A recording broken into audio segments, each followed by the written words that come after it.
like to introduce our next speaker. So, Tim is a successful technologist. He knows how to structure data, so ask him. And use automation to give business leaders the right information at their fingertips. Please give a warm welcome to Tim Latham from Simoda Technologies.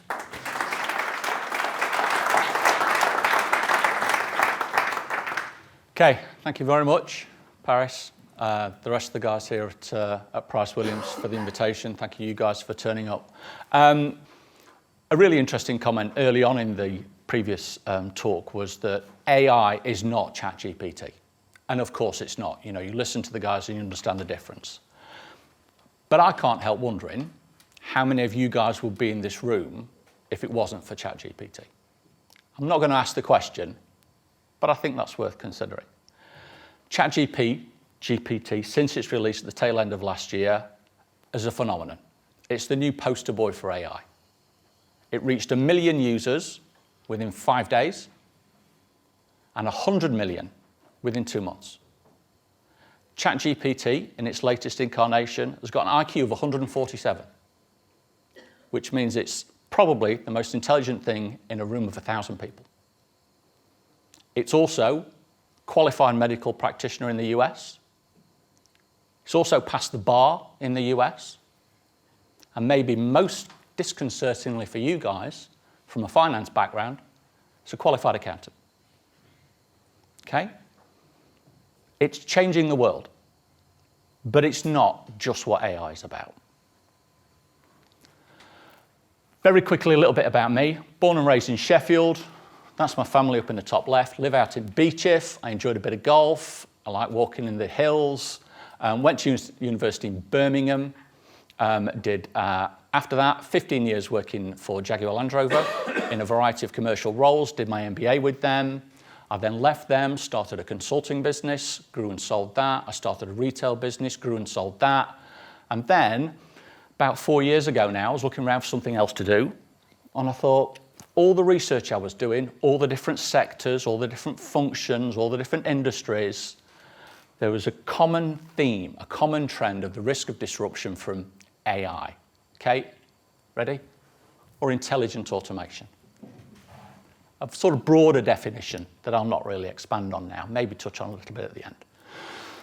So I thought in the consulting work I'd done, in the change management and innovation and process change work I'd done, there was maybe an opportunity for me to try and work with organizations who could deliver this cutting-edge service, and ideally talk to and help engage with medium-sized businesses who maybe have heard of some of these acronyms, but not really known where to start, not known how to take it forward. So I started my business, Data Trainer, like I said, about 3-4 years ago, as part of the Barclays Eagle Lab Technology Incubation Program here in Sheffield.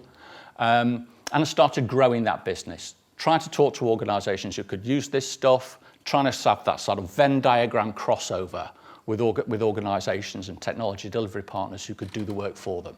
And had some really interesting early success, done projects for the university, won innovation-sponsored programs. And then about halfway through last year, I started talking to Simoda, who are a technology business based down in Kelham Island. And we sort of figured out there was an interesting 2 + 2 is 5 opportunity. I guess more of a traditional, but still quite innovative and interesting IT business, not really reaching out into this kind of intelligent automation space, but it does sit nicely alongside other IT provision, be it infrastructure or data or whatever. So at the tail end of last year, Simoda bought Data Trainer, and I'm now the head of intelligence at Data Trainer. And what I'm trying to do there is help organizations start to understand the basics of their data, probably move through some kind, so I've skipped forward there, I shouldn't have done. Probably move through some kind of aggregation of data, some kind of BI and analytics activity, and then hopefully and ideally reach out into maybe a more interesting and innovative intelligent automation space, helping move data smoothly through their business, and ideally getting into the realms of what the guys were talking about previously, starting to use that data and understand that data, what's inside the business already, and maybe pull in extra data sets from external sources to make predictive capabilities in their organization. So I can skip over some of this stuff. What is AI? The guys have already covered it. It's not physical automation. It's not dystopian futures and robots taking over our world. Certainly not in a physical environment. I built this slide probably about 2-3 years ago, before ChatGPT. But these lower logos, not logos, these lower images, some of which you'll recognise from sort of science fiction programs, actually ChatGPT is getting quite close to this now. Very quickly rushing through this slide, because again, the guys have covered it. AI first term back in 1950s, research, Alan Turing. There have been various sort of AI winters, but as things have developed in terms of faster computing power, much more data available, and the development of the research guys developing some really sophisticated algorithms, we came into sort of the 2020s with, there's a lot of good use cases out there, and I'll touch on some of those. But I think, and I changed this slide for this presentation, the emergence of ChatGPT, I think, is another turbo boost to artificial intelligence and its use, and the use cases we can reach with it. The key aspect for any artificial intelligence activity, any initiative, is data. You've all got access to the computing power. You've all got access to the algorithms. A lot of them are open source, again, made freely available for us all to use by the researchers that have developed them. But the really interesting thing that allows an AI to actually become useful is the data that's inputted into it. And that's what you guys have.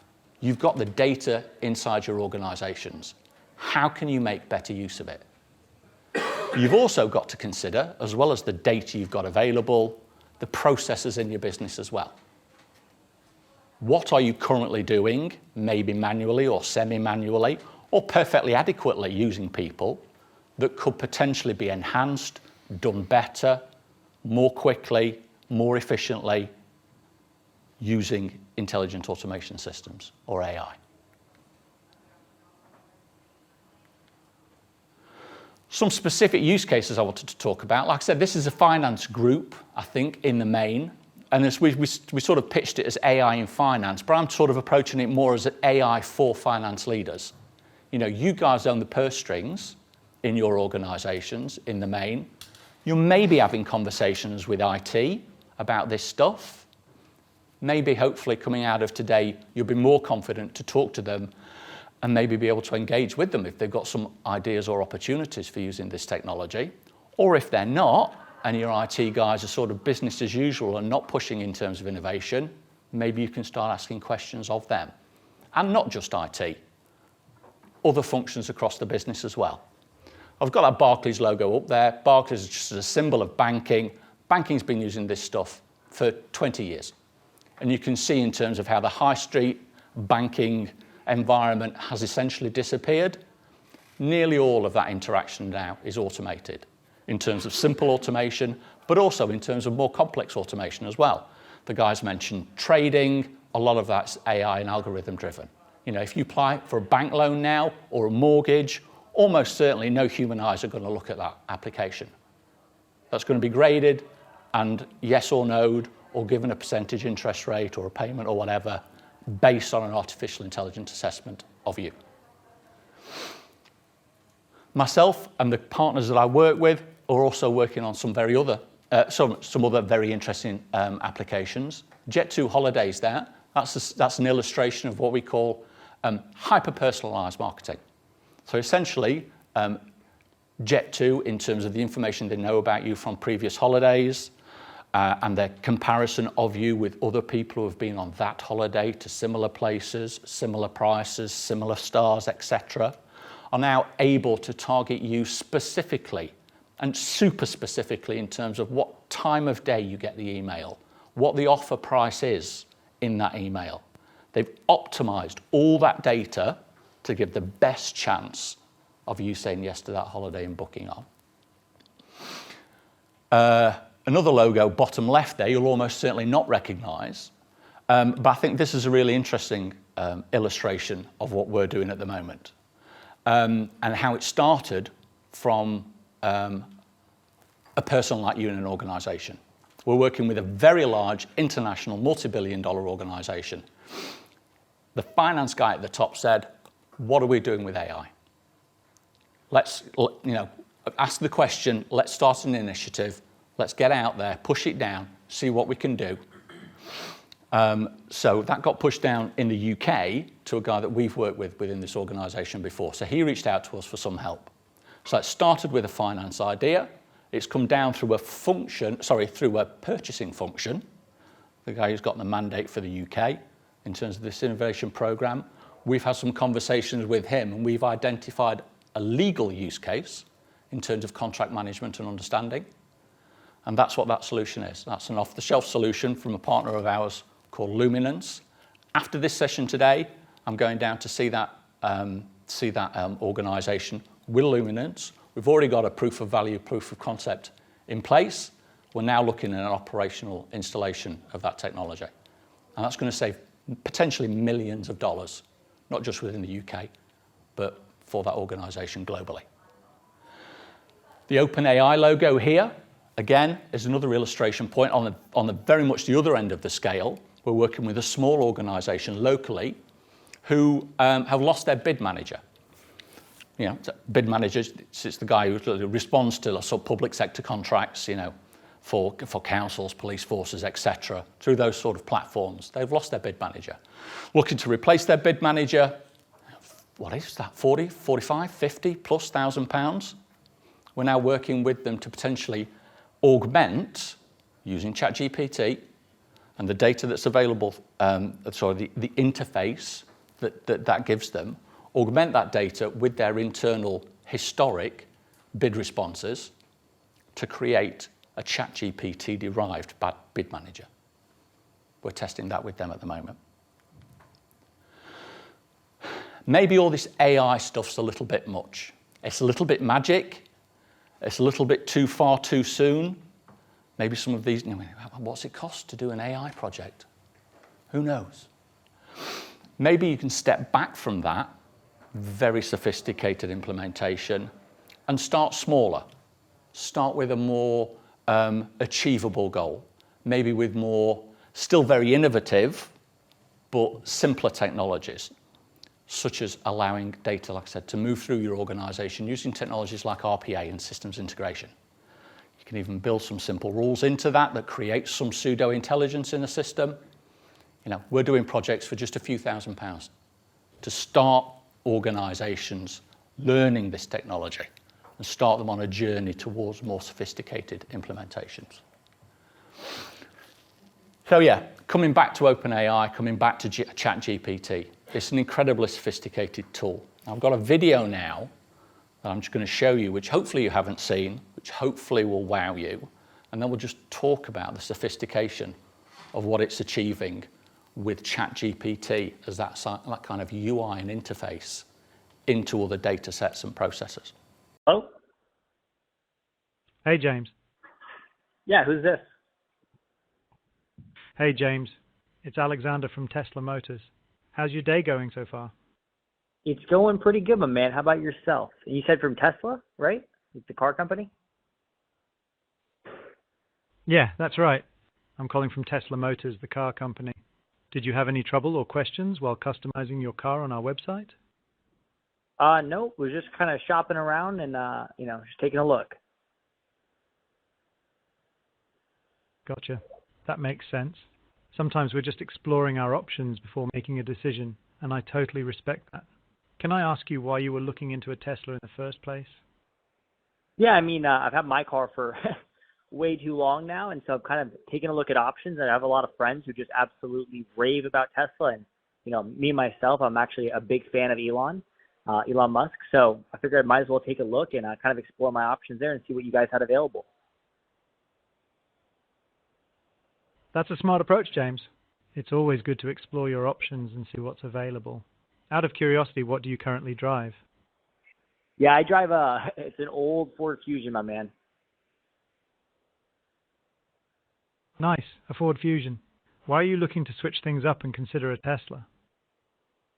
Yeah, I've had that car since I got my first job years back. And it was just time for a change. So it's like, it's not super reliable anymore, and it's time for an upgrade. I'm moving into the city now, and I just think it's time, while I get the new apartment, might as well get the new car at the same time, I totally get that, James. Moving to a new apartment is a great opportunity to make some fresh changes, including getting a new car. Are you looking at purchasing any other cars at the moment, or are your eyes just set on Tesla? I'm still looking around, but mainly Tesla. I have a lot of friends who, obviously have them, and I'm a little bit jealous. I have to say, when I, test drive them, and they're super fast. Obviously, they look really, really amazing. So mainly looking at Teslas and just kind of trying to figure out which is the right one, and before making a decision on which one to go with. Well, let's change that as soon as possible then. It looks like you're in Omaha, Nebraska. Is that right? Yeah, correct. Great. What if I do this for you? What if I schedule a time for you to come into a dealership near you to give a Tesla an official test spin, and you can see if this is the car that makes sense for you? Is that something you would be down for? Absolutely. That would be amazing. Awesome.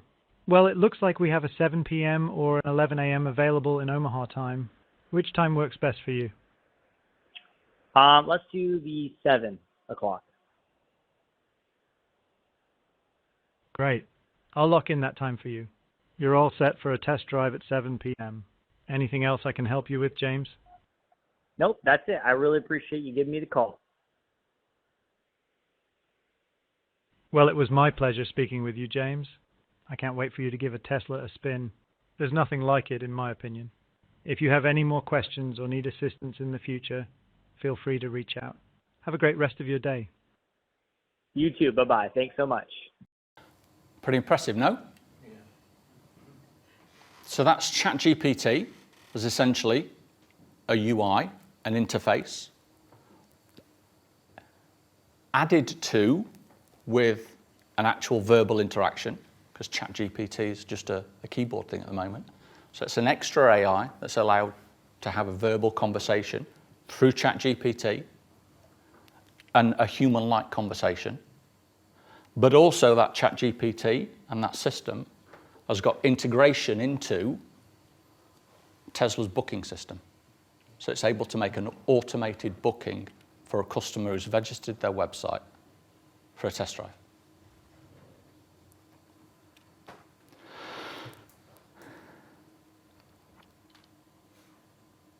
Other things that ChatGPT has done in recent months, the CIA have integrated ChatGPT into their own systems to start using it to explore strategies and options. A mother recently has used ChatGPT to try and help get a diagnosis of a child's very complex medical needs. Traditional health space of not being able to identify what was wrong with their little boy. So she took all the information that she's had from those various doctors and conversations and used ChatGPT and successfully got a suggested diagnosis for her son's disease. So that's a woman, a mum, using ChatGPT to diagnose a complex medical condition for a child. Okay, moving quickly on, just to talk about me and our business a little bit more. We're Simoda. We're an IT organisation, like I said, based down in Kelham Island. I haven't officially got this okayed, but I'm generally using it and no one's told me not to. We can do anything and everything in IT, from cables through to AI. We're a technology-first solutions business. We don't pay our salespeople commission. We're all about understanding businesses' challenges, aspirations, plans, to try and help deliver for them technology solutions to help achieve those objectives. If you've any interest in, if any frustrations with your current IT organization, if you want anything in terms of initial help desk support, through modern workplace, Microsoft licensing, infrastructure may be required for your new pending AR modeling. Or, in my domain, support in terms of understanding your organization's data, visualizing it, analyzing it, maybe more sophisticated beyond that in terms of intelligent automations such as RPA or artificial intelligence solutions we'd love to talk to you.